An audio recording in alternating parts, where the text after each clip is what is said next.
আমি প্রথম থেকে বলছি যে গত বিশ্বকর্মা পূজার দিন রাত্রেবেলা রাত্রে রাজীব চৌমনি এডিনগর এবং আমার থানার অন্তর্গত রাজীব চৌমনি বর্ডারিং এরিয়া এইখানে একটা মারধরের ঘটনা হয়।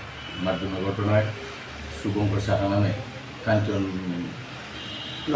কাঞ্চননগরের একজন বাসিন্দা শুভঙ্কর সাহা, সে এখানে মারাত্মকভাবে ইনজুর্ড অবস্থায় তাকে যখন হসপিটালে নিয়েছে, পরের দিন 18 তারিখ সে জিবি হাসপাতালে মারা যায়। ওই ঘটনায় যে জড়িত এফআইএনডিপি 6 জনের মধ্যে 4 জন এখন পুলিশ রিমান্ডে আছে। গতকালকে রাত্রে 2 জন শান্তনু সেন এবং জয়ন্ত দেবনাথ, এই 2 জনকে রাত্রে আমরা বাদাঘাট এরিয়া থেকে ভুবনকে আমরা তাদের 2 জনকে ধরতে পারছি। 4 জন এখন পর্যন্ত 30 তারিখ পর্যন্ত পুলিশ রিমান্ডে আছে। একজন বাপন চক্রবর্তী পুলিশ রিমান্ড শেষে জেসিতে আছে, আর একজন শুভম সেন সে এক্সোনিং আছে।